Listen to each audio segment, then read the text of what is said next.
Friends, मैं योगेश शर्मा आपका the Kaushik academy की क्लासेस में हार्दिक अभिनंदन करता हूं। दोस्तों, कल हम बात कर रहे थे अपने इंग्लिश के टॉपिक डेटाबेस के बारे में। आज हम उसी को आगे बढ़ाते हुए और इसको ध्यान समझिए, साथ साथ आप नोट्स बनाइए। आप नोट्स बनाएंगे तो आपको अच्छे समझ में आएगा। कल हमने पढ़ा था कि डेटरमिनर्स जो होता है, डिटरमिनर्स वो अपने बाद आने वाली नाउन को क्वालिफाई करता है कि उसके बाद जो आएगी नाउन वो कैसे होगी, काउंटेबल होगी या अनकाउंटेबल होगी, सिंगुलर होगी या प्लूरल होगी, और अगर प्लूरल है तो काउंटेबल होगी या अनकाउंटेबल होगी, उसके बारे में हमें बताता है। कहने का मतलब ये है कि इसके बाद नाउन तो जरूर होगी ही होगी। वो हो सकता है काउंटेबल भी हो और हो सकता है अनकाउंटेबल भी हो, लेकिन इसके बाद नाउन का होना जरूरी है। ये बात हमने कल करी थी कि क्या बताते हैं, टू डिटरमाइन अबाउट नाउन। अब वो कैसे होगी, या तो सिंगुलर या बच्चों प्लूरल, और अगर प्लूरल है तो काउंटेबल या बच्चों अनकाउंटेबल। अब हम इसी को आगे बढ़ाते हुए काउंटेबल या अनकाउंटेबल, इसी को हम आगे बढ़ाते हैं। फिर मैंने आपको बताया था कि जो नाउन होती है, ये अपना जो डेटाबेस होते हैं, इसके 5 प्रकार होते हैं। पहला प्रकार बच्चों मैंने आपको बताया था कि पहला कौन सा है, आर्टिकल। जो मैंने आपको 2 बताए थे, डेफिनेट और बच्चों इनडेफिनेट। फिर मैंने आपको बताया था डेमोन्स्ट्रेटिव। जिन बच्चों ने कल नहीं उतारा था वो आज उतार सकते हैं। उसके बाद तीसरा था बच्चों अपना पजेसिव डेटरमिनर्स, और नंबर 4 पे था अपना बच्चों क्वांटिटेटिव डेटरमिनर्स, और लास्ट था बच्चों अपना न्यूमरल डेटरमिनर। इसके मैंने आपको 3 पार्ट बताए थे, डेफिनेट, इंडेफिनेट, डिस्ट्रीब्यूटिव। इसके भी मैंने आपको 3 पार्ट बताए थे बच्चों, कार्डिनल, ऑर्डिनल, मल्टीप्लेक्टिव। ये हमने बातें की थी। अब देखो, सभी को एक बार से रिवाइज कर लें। डेटरमिनर वो पार्ट होते हैं जो नाउन क्वालिफाई करते हैं। इसके 5 प्रकार होते हैं। पहला है आर्टिकल, दूसरा डेमोन्स्ट्रेटिव, तीसरा पजेसिव, क्वांटिटेटिव और न्यूमरल। ये आपको मैंने पूरा और बताया था कि किस प्रकार से हमारे डेटरमिनर्स हैं। अब हम देखो इनको 1 बाय 1 हम एक एक करके पढ़ते हैं। और आज हम दोस्तों शुरू करते हैं अपनी इस क्लास में पहला डेटरमिनर जो है डेमोन्स्ट्रेटिव।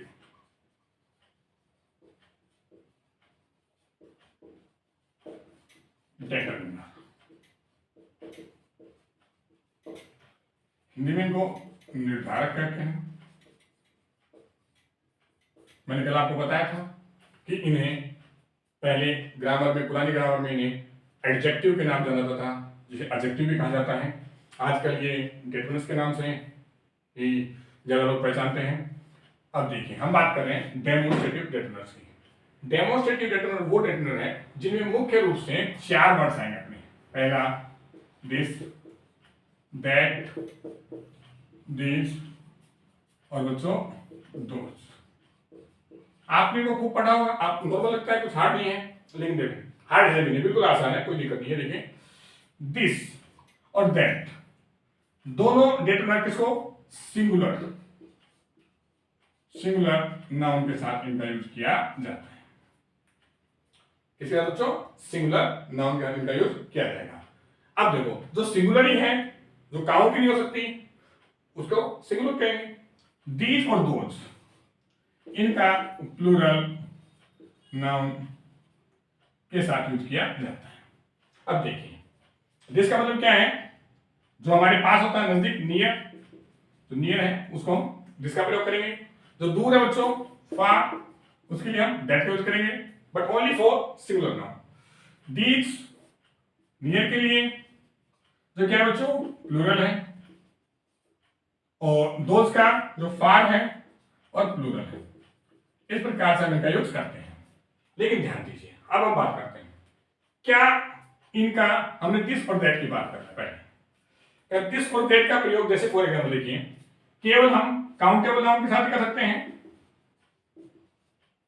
या अनकाउंटेबल के साथ भी। देखो यहां पे इनका काउंटेबल नाउन के साथ भी प्रयोग हो सकता है और अनकाउंटेबल के साथ भी प्रयोग किया जा सकता है। जैसे देखिए आप, मैंने कहा this is my pen, this is my pen. यहां पे पेन जो है एक सिंगुलर काउंटेबल नाउन है, सिंगुलर काउंटेबल नाउन है। लेकिन क्या मैं यहां ऐसा लिख सकता हूं this water is not pure, यह पानी शुद्ध नहीं है। तो क्या वाटर को काउंट कर सकते हैं? वाटर काउंट नहीं कर सकते हैं। क्या कभी आपने ऐसा हुआ है कि मैंने आज 3 पानी पिया, 4 पानी पिया, प्यास लग रही है 2 पानी लेके लो, ऐसा हम यूज नहीं कर सकते क्योंकि क्या है अनकाउंटेबल। तो दिस और दैट का प्रयोग, दैट का हम कर सकते हैं, यहां पे दिस हम दैट वाटर भी कर सकते हैं, that water is not pure. तो दिस और दैट का प्रयोग पास की वस्तु के लिए और दूर की नाउन के लिए हम कैसे कर सकते हैं बच्चों? काउंटेबल और अनकाउंटेबल दोनों के साथ किया जा सकता है। दूसरा था आपका बच्चों दीज और दोज।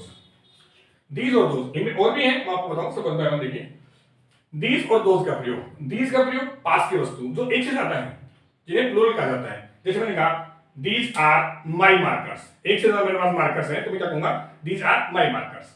तो यहां पे मैंने एक से ज्यादा के लिए मैंने क्या बच्चों ने आप देखिए, आप देखेंगे आप नोट्स साथ साथ बनाते जाइए, आपको आसान रहेगा। For example these are my markers,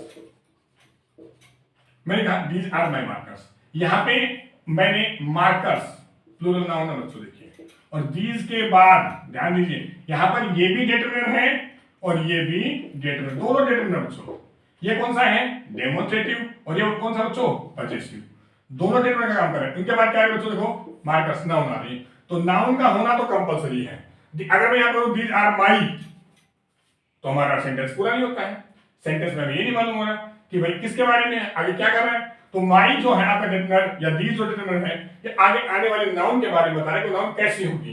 तो यहां पर बच्चों देखो मार्कर्स लिखने के बाद और हमारा सेंटेंस पूरा हो जाता है। तो यहां तक आप समझ चुके होंगे, मैंने आपको बहुत बार बताया है कि नाउन का होना जरूरी है। तो जैसे ही मार्कर्स लिखते हैं और हमारा सेंटेंस कंप्लीट हो जाता है। तो माई भी क्या है बच्चों डेटरमिनर है और दीज भी क्या है डेटरमिनर है। ये आवश्यक नहीं है। अब आप सोच रहे होंगे कि दीज के बाद तो नाउन नहीं है, ऐसा नहीं है। दीज के बाद अपना हेल्पिंग वर्ब हो सकती है, मेन वर्ब हो सकते हैं, उसके बाद भी नाउन आ सकता है। ये कोई जरूरी नहीं है इसके तुरंत बाद ही नाउन का आना जरूरी है, बाद में भी आ सकता है, बीच में भी आ सकता है, पहले और इसके लास्ट में भी आ सकता है, तीनों में कोई अंतर नहीं है। तो ये यहाँ पे बच्चों मैंने आपको बताया दीज का। उसके बाद बच्चों देखो दोज, दोज दूर के लिए हम यूज करते हैं, कहां के लिए दूर की वस्तु के लिए हम दोज का यूज करते हैं जो प्लूरल होती हैं। जैसे मैंने कहा दोज आर योर बुक्स, देखो बच्चों दोज आते ही और मैंने क्या लिखा है हमने बुक्स, प्लूरल डेटरमिनर का यूज मैंने किया है, सिंगुलर का नहीं होगा क्योंकि दोज कैसा है प्लूरल को बताने वाला है। और ये कहां के लिए बच्चों दूर के लिए, दूर रखी हुई पास की वस्तु के लिए नहीं, दूर की वस्तु के लिए बता रहा है कि ये वो तुम्हारी पुस्तकें हैं। I think all of you can understand that what is the difference between these and those. These और दोज दोनों में तो ये है, दीज जो होता है पास के लिए और दोज बच्चों दूर के लिए यूज किया जाता है। आगे देखो बच्चों, अब हम एक बार फिर इसी टॉपिक को देखते हैं।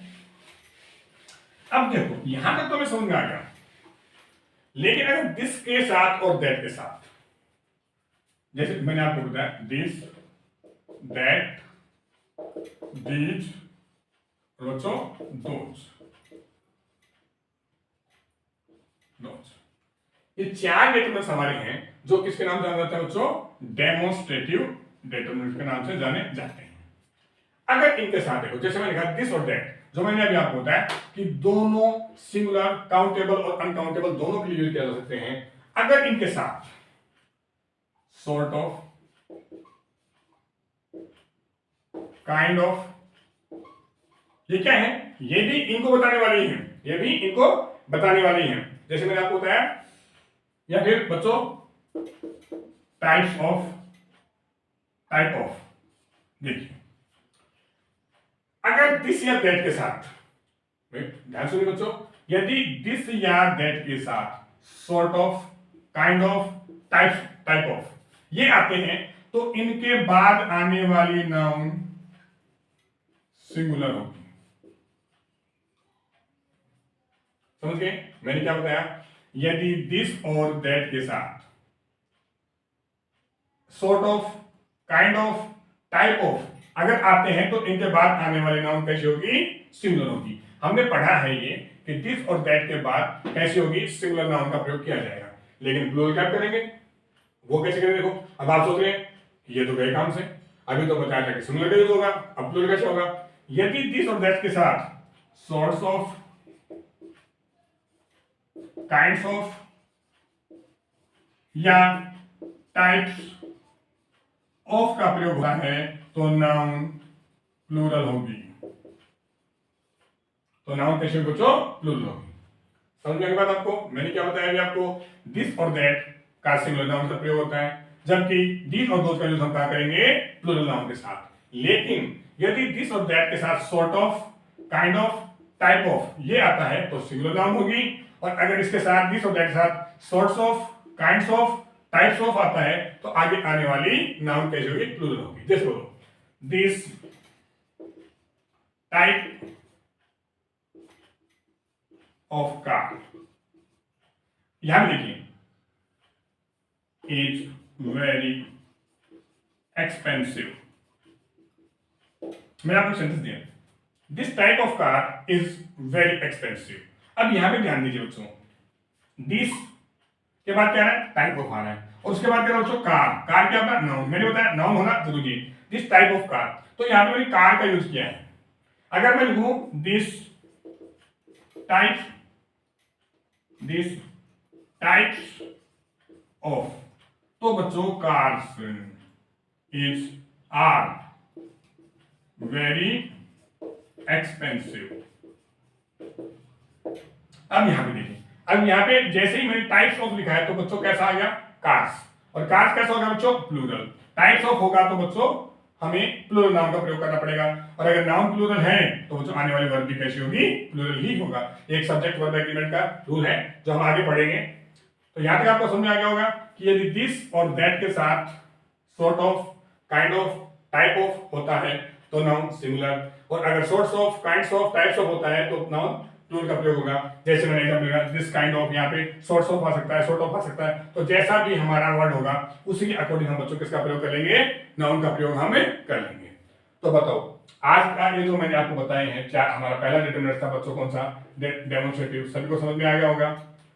डेमोन्स्ट्रेटिव डिटरमिनर्स आपको समझ में आ गया होगा। मैंने बताया कि मुख्य रूप से कितने होते हैं? 4 होते हैं। Mainly only 4 determiners are in demonstrative determiner. For example, this, that, these, and those. This and that is only used for singular noun, and these and those are used for plural noun. यहाँ पे हमने these और those का किया है, जो किसके लिए यूज होते हैं बच्चों? प्लूरल के लिए होते हैं। यहाँ पे अगर इनके साथ बच्चों sort of, kind of, type of आता है this और that के साथ तो सिंगुलर नाउन आएगी। sorts of, kinds of, types of आता है तो बच्चों नाउन प्लूरल का प्रयोग किया जाएगा। I think यहाँ तक आपको समझ में आ गया होगा। इसके आगे हम अगले वीडियो में करेंगे। ये आज हमारा हुआ है केवल कौन सा? Demonstrative determiner. इसके बाद हमारे 1 by 1 और भी वीडियो आएंगे। आप इनको ध्यान से पढ़िए, चैनल को लाइक कीजिए, सब्सक्राइब कीजिए, कमेंट कीजिए, जो भी डाउट हो वो आप मुझे पूछिए, मैं आपकी हेल्प करूंगा और उसका आपको डाउट्स क्लियर कर दिए जाएंगे। चैनल को सब्सक्राइब जरूर कीजिए। Thank you, have a nice day.